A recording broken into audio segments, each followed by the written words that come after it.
Moorlands Radio Sport in association with Leek Building Society.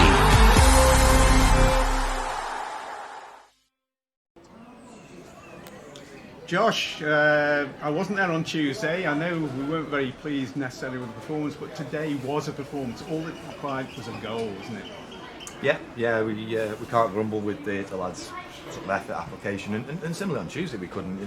We huffed and we puffed on Tuesday, and obviously on another day come away with something. But in terms of today, it's the same old story. We were having to work so hard to take a point. We've got to win the game today. We've got to win the game. The players know that. I've just asked them the question. I said, I don't know how I feel. How do you feel?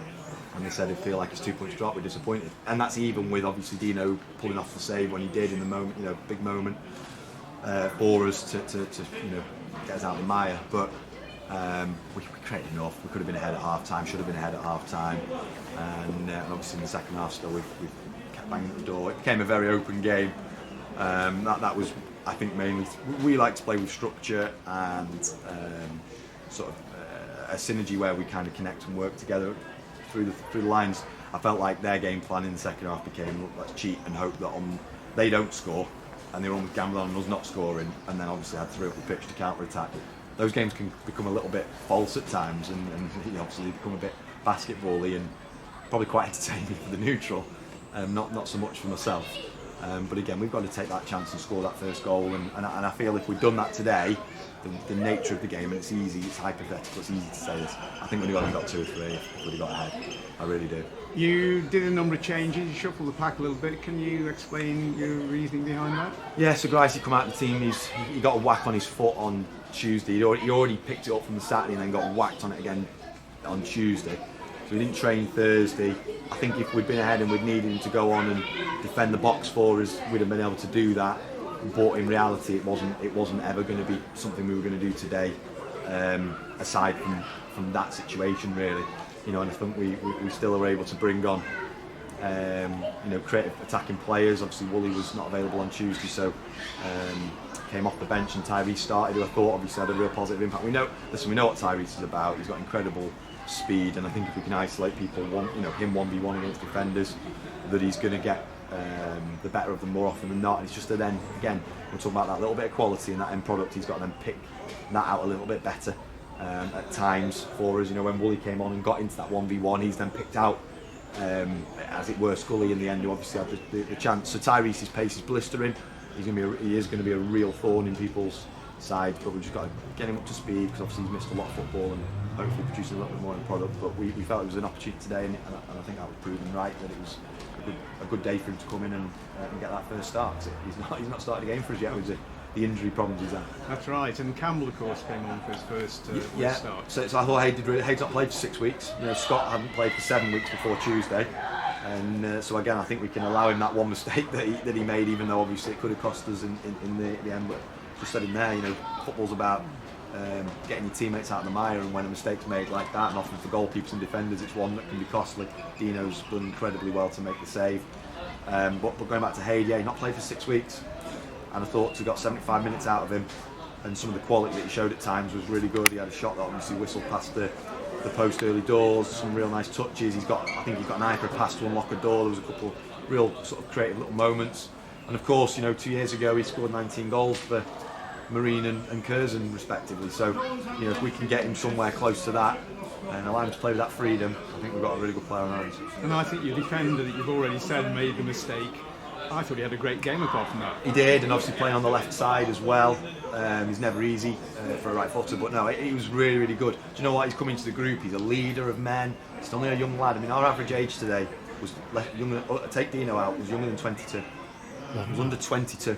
That's an incredible statistic when you think about now how we've performed and the maturity that I think we showed in the game.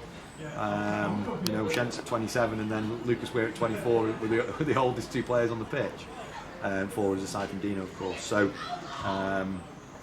really, really pleased with sort of the collective effort. But again, it's just that final piece. We know what we need to do. I can see why you didn't bring Tim Grice on to bring the average age up then. No, it will cut that bit out, I think. it's great away form. You know, your away form is not bad at all. You know, you're up there amongst the best, but you've got to translate that into home form as well, haven't you? Yeah, and again, I haven't seen the results from today, but before today, the league is just so strange. You know, the 9 teams that are in the bottom 9, I may have said this the other day, but none of them have won more than once. You know, this is Whitby's 7th home game; they've not won. It's an absolutely incredible statistic, and I've got no idea why it is. But it seems to be that teams are enjoying going away in this league, and yeah, I mean, it's, you know, listen, long may our away form continue. Obviously, we've been really strong in every game. Really, I would say there hasn't been an away game where we've not sort of been competitive and showed moments. I think probably the Prescott game was a pretty dull match, and we shouldn't have lost that game, I don't feel. But that was probably the only game where I feel like we've not actually got to the levels, even though it was a game of hardly any chances. So yeah, long may that continue, the away form.